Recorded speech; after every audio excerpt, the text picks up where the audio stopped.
Hello मित्रों, कैसे हैं आप सभी। आप देख रहे हैं MGSU मित्रालय क्लासेस। देखिए, इस क्लास के अंदर हम बात करने वाले हैं सेमेस्टर 3 आपके इतिहास के पेपर के बारे में, और ये रहने वाला है अपना पार्ट 2। इससे पहले पार्ट 1 हम कंप्लीट कर चुके हैं, जहाँ पे हमने MCQ, फिलिंग द ब्लैंक्स और लघुत्मक प्रश्नों को कंप्लीट किया था।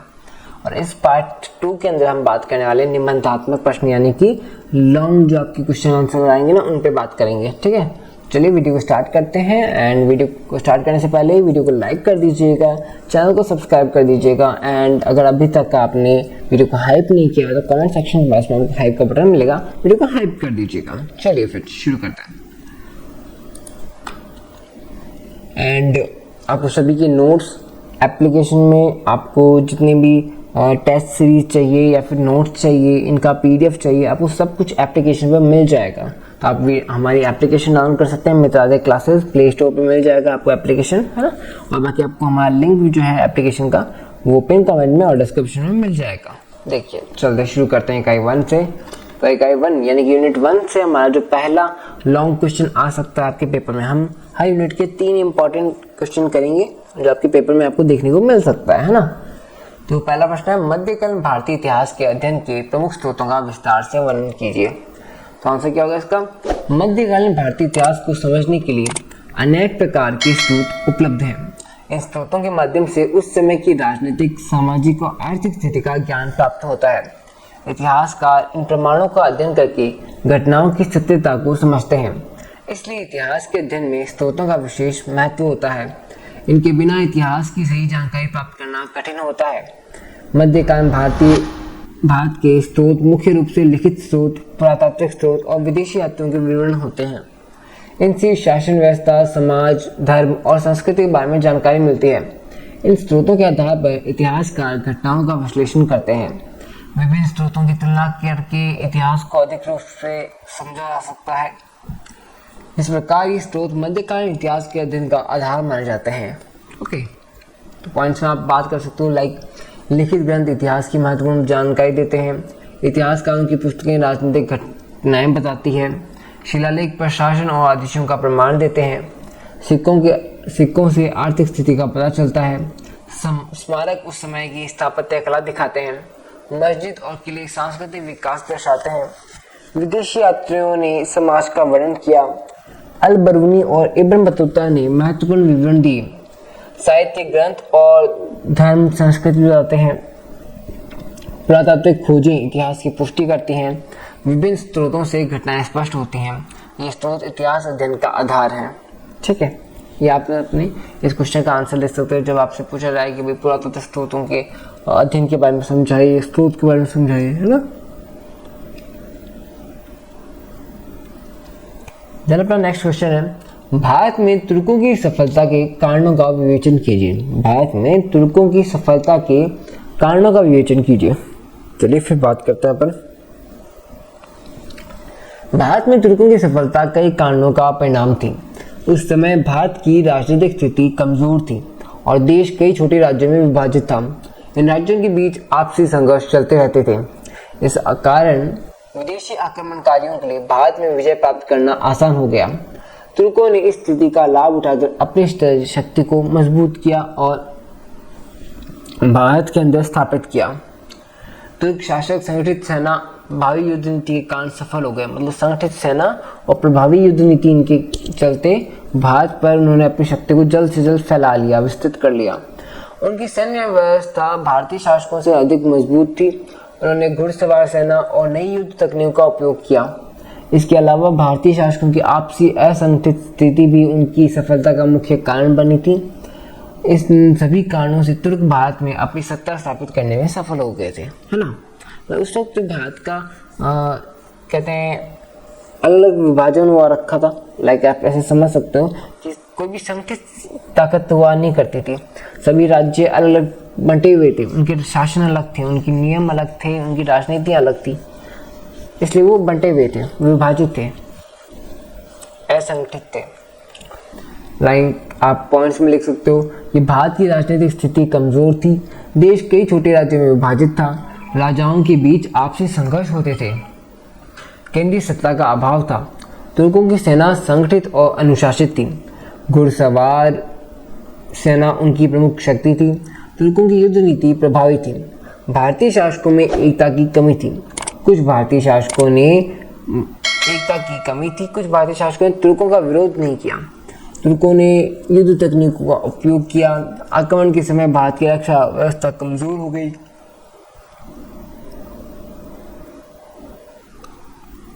परिस्थितियों से तुर्कों को विजय प्राप्त करने में सहायता मिली, है ना। ये आप इसका आंसर पॉइंट्स में लिख सकते हो। चलिए अपना नेक्स्ट प्रश्न अपन देख लेते हैं फटाफट से। नेक्स्ट प्रश्न है अपना, दिल्ली सल्तनत के सुदृढ़ीकरण में बलबन की योगदान का वर्णन कीजिए। तो क्या क्वेश्चन है अपना, दिल्ली सल्तनत के सुदृढ़ीकरण में बलबन का जो योगदान था ना उसको समझाइए। देखिए बलबन दिल्ली सल्तनत का एक शक्तिशाली शासक था जिसने शासन को मजबूत बनाने में महत्वपूर्ण भूमिका निभाई थी। उनके शासनकाल में सल्तनत की स्थिति पहले से अधिक स्थिर हो गई थी। उनके कठोर नीति अपनाकर विद्रोह को दबाया था। उन्होंने क्या किया था, कठोर नीति अपना करके विद्रोह को दबा दिया था। उनकी नीति मुख्य उद्देश्य सुल्तान की प्रतिष्ठा और शक्ति को बढ़ाना था।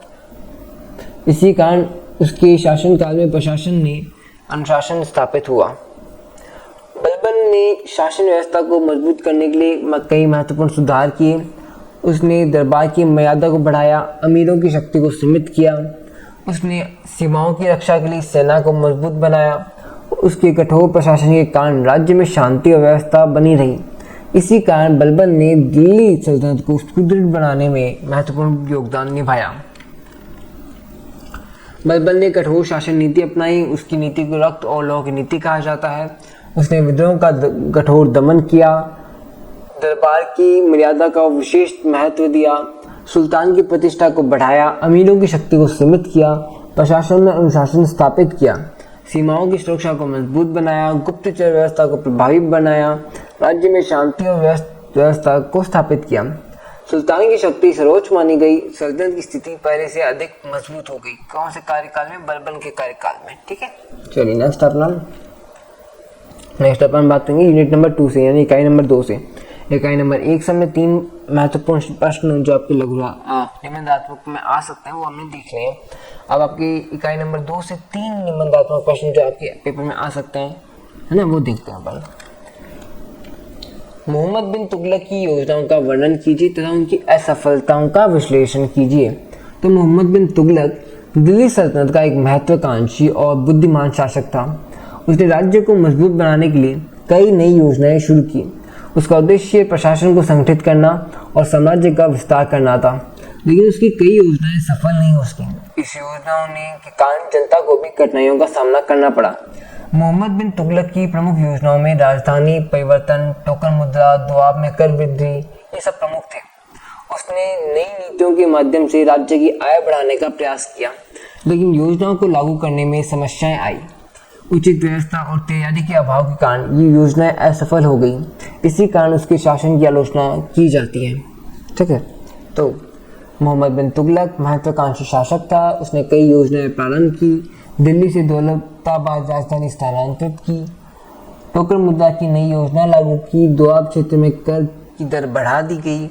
नई योजनाओं का उद्देश्य राज्य को मजबूत करना था। राजधानी परिवर्तन से जनता को कठिनाई हुई। टोकन मुद्रा के कारण नकली सिक्के बनने लगे। कर वृद्धि से किसानों में असंतोष बढ़ा। योजनाओं को लागू करने की तैयारी कमजोर थी। प्रशासनिक व्यवस्था योजनाओं का समर्थन नहीं कर सकी। इन कारणों से अधिकांश योजनाएं असफल हो गई, ठीक है। ये आप लिखोगे मोहम्मद बिन तुगलक के आंसर के लिए 4 नंबर क्वेश्चन, मोहम्मद बिन तुगलक, ठीक है। नेक्स्ट अपना क्वेश्चन आता है, फिरोज तुगलक के कृषि सुधार और सार्वजनिक कार्यों का वर्णन कीजिए। तो फिरोज तुगलक के कृषि सुधार की बात करते हैं अपन, फिर बात करेंगे सार्वजनिक सुधार। तो देखिए फिरोज तुगलक दिल्ली सल्तनत का एक महत्वपूर्ण शासक था जिसने जनता के कल्याण के लिए कार्य किए। उसने कृषि विकास पर विशेष ध्यान दिया। किसानों की स्थिति सुधारने के लिए कई योजनाएं लागू की। उसके शासनकाल में सिंचाई और कृषि व्यवस्था को प्रोत्साहन मिला। फिरोज तुगलक ने कई सार्वजनिक कार्य भी करवाए। उसने नहरों, सड़कों और इमारतों का निर्माण करवाया। इन कार्यों से जनता को अनेक सुविधाएं मिली। उसके प्रयास से कृषि उत्पादन में वृद्धि हुई। इस कारण उसके शासनकाल को लोक कल्याणकारी माना जाता है। ठीक है, वेरी गुड।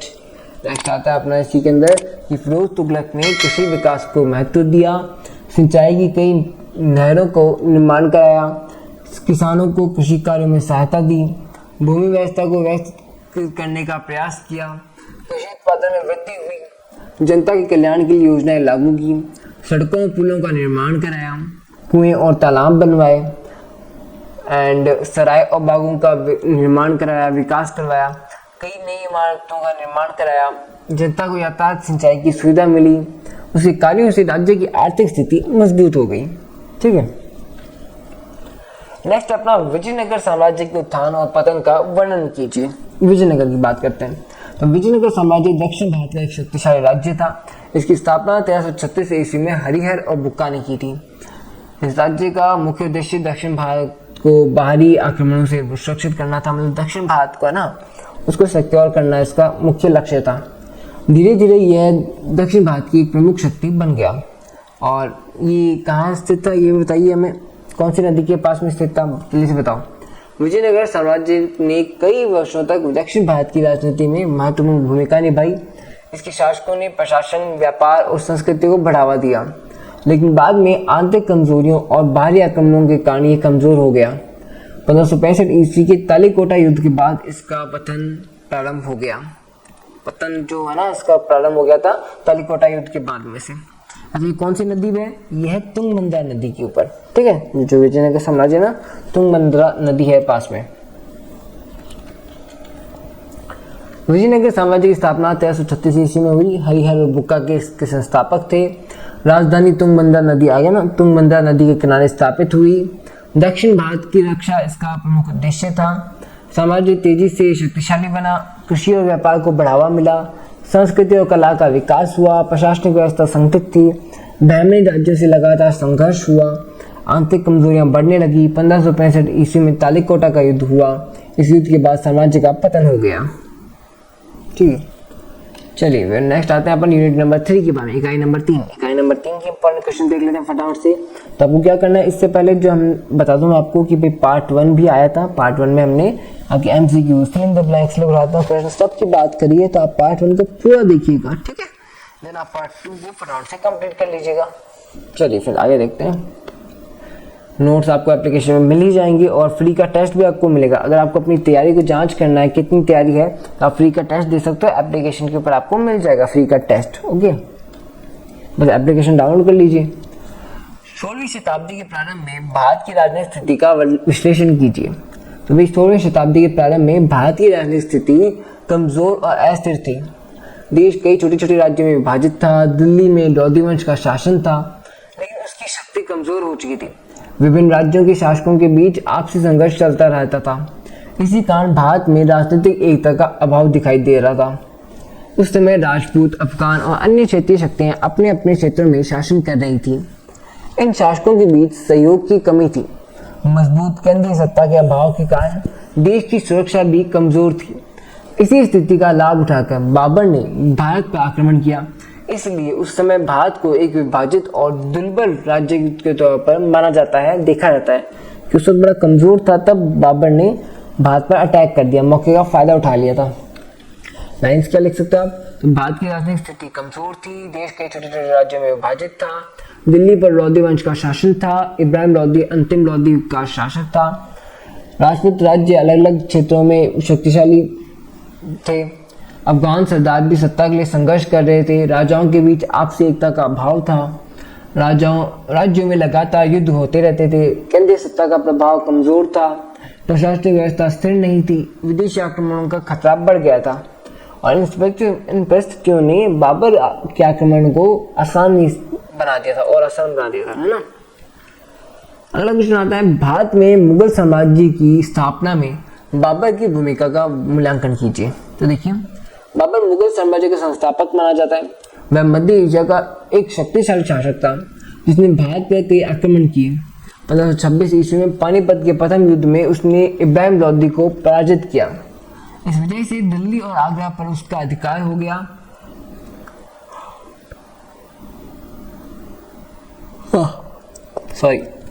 यही घटना भारत में मुगल साम्राज्य की स्थापना का आधार बनी। बाबर ने अपनी सैन्य शक्ति और युद्ध नीति के बल पर कई महत्वपूर्ण युद्ध जीते। खानवा और गागरा के युद्धों में उसकी विजय से उसकी स्थिति और भी मजबूत हो गई थी। उसने प्रशासन को संगठित करने का प्रयास भी किया। इन सफलताओं के कारण बाबर को मुगल साम्राज्य का वास्तविक संस्थापक माना जाता है। लाइन से आप रख सकते हो कि बाबर मध्य एशिया का शक्तिशाली शासक था। उसने भारत पर कई बार आक्रमण किया। 1526 ईस्वी में पानीपत का प्रथम युद्ध लड़ा गया। इब्राहिम लोदी इस युद्ध में पराजित हुआ। दिल्ली और आगरा बाबर का अधिकार हो गया। इसमें दिल्ली और आगरा पर खानवा के युद्ध में राणा सांगा को हराया। घाघरा के युद्ध में अफगानों को पराजित किया। बाबर ने तोप खाने का प्रभावी उपयोग किया। उसकी सेना अनुशासित थी, संगठित थी। उसने मुगल सत्ता की मजबूत नींव रखी। उत्तर भारत में नई राजनीतिक व्यवस्था स्थापित हुई। इसी कारण उसे मुगल साम्राज्य का संस्थापक भी माना जाता है। ठीक है, नेक्स्ट अपना शेरशाह सूरी के प्रशासन का मूल्यांकन कीजिए। शेरशाह सूरी एक कुशल शासक था और महान प्रशासक था। उसने हुमायूं को पराजित करके दिल्ली की सत्ता प्राप्त की। उसके शासनकाल में प्रशासनिक व्यवस्था को व्यवस्थित बनाया गया एंड उसने जनता की सुविधा और राज्य की आय बढ़ाने के लिए कई सुधार किए। इसलिए उसका प्रशासन बहुत प्रभावी माना जाता है। शेरशाह ने भूमि राजस्व व्यवस्था को सुधार कर कृषि को बढ़ावा दिया। उसने सड़क, डाक, संचार व्यवस्था और इन चीज़ों को विकसित किया। इसके सुधारों में से व्यापार और प्रशासन दोनों को लाभ हुआ। बाद में मुगल शासकों ने इसकी जो नीतियों को अपनाया और इसी कारण से शेरशाह को एक महान प्रशासक माना जाता है। मतलब विकास के जो कदम रखे थे वो शेरशाह सूरी ने रखे थे। सड़क, डाक, इस सभी तरह की संचार व्यवस्था इनको अपग्रेड किया था। लाइन आप लिख सकते हो कि शेरशाह सूरी एक कुशल प्रशासक था। उसने हुमायूं को पराजित कर सत्ता प्राप्त की। भूमि मापन की नई व्यवस्था लागू की।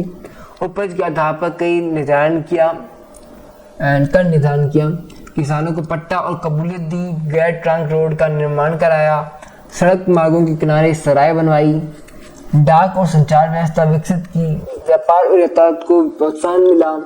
प्रशासन को अधिक संगठित बनाया। उसकी नीतियां बाद में मुगलों ने अपनाई।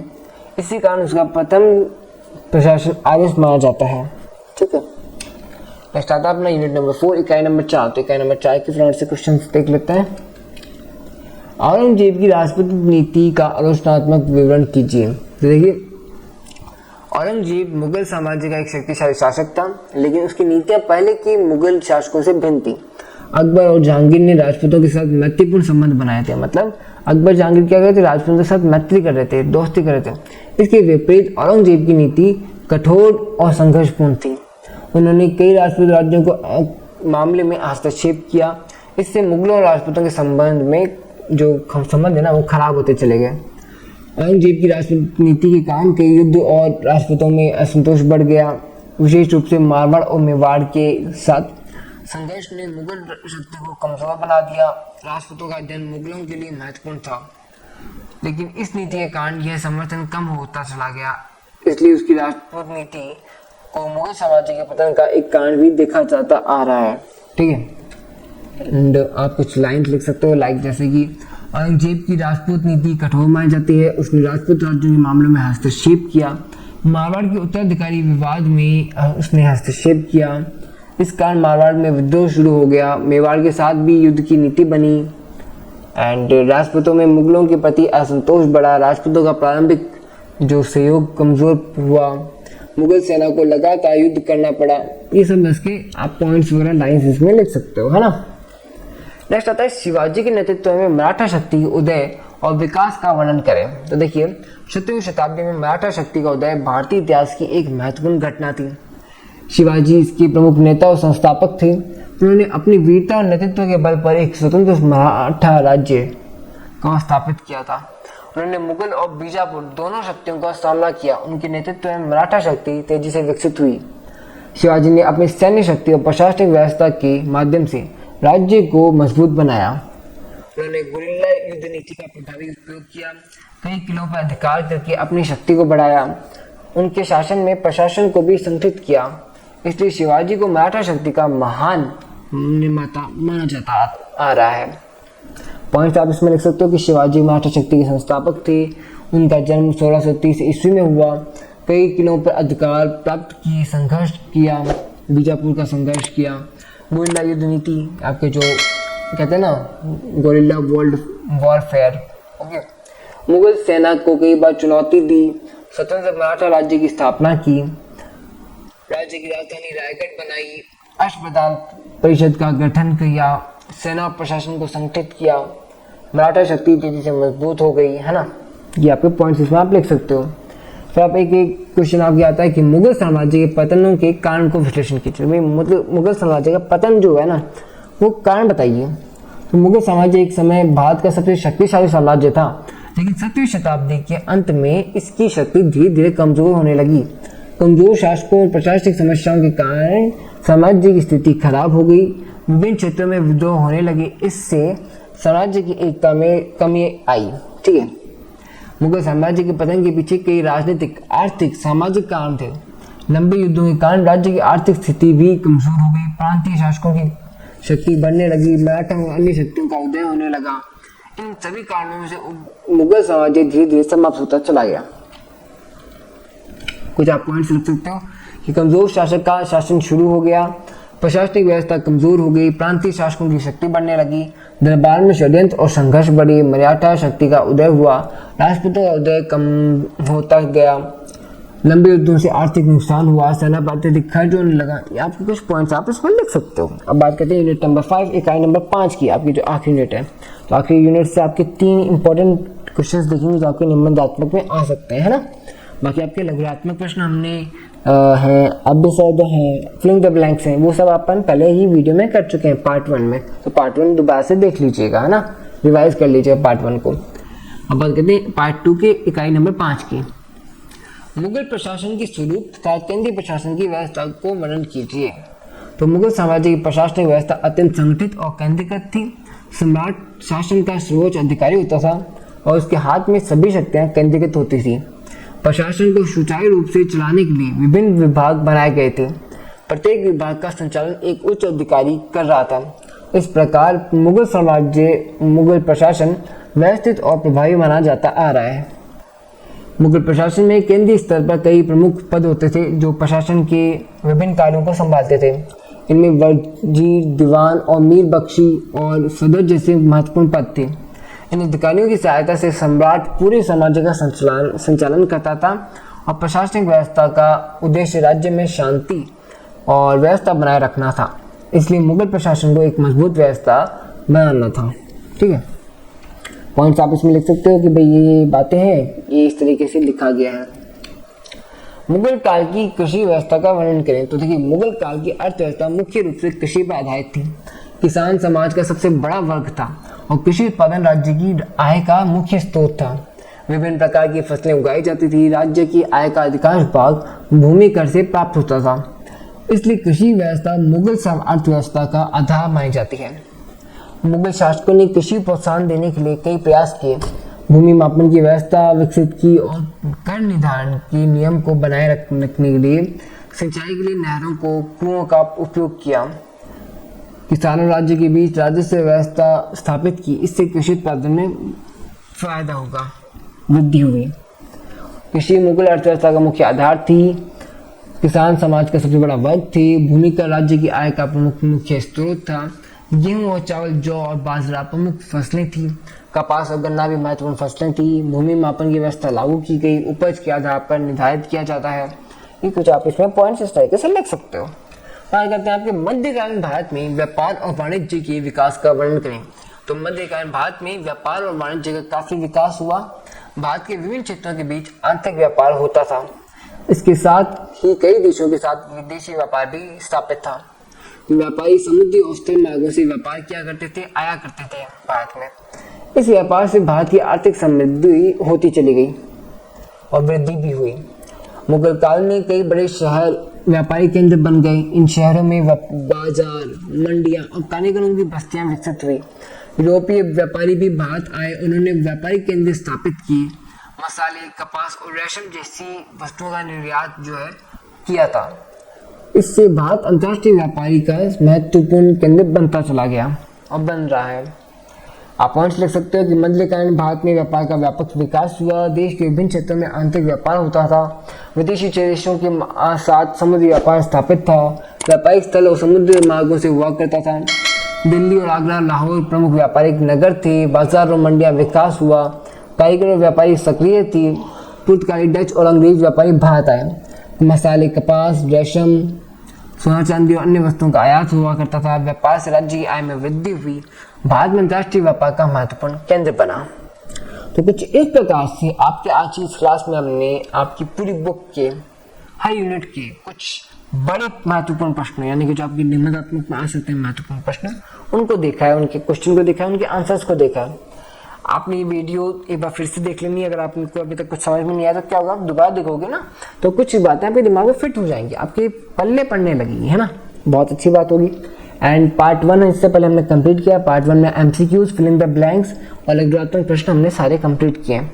तो पार्ट 1 को दोबारा से देख लेना क्लास में पेपर देने से पहले, है ना। तो अच्छे से हमें वीडियो को लाइक कीजिए, चैनल को सब्सक्राइब कीजिए, कमेंट सेक्शन में प्यारा सा कमेंट करके जाइएगा और कमेंट सेक्शन के पास में हाइप का बटन मिले तो हाइप भी जरूर कीजिएगा।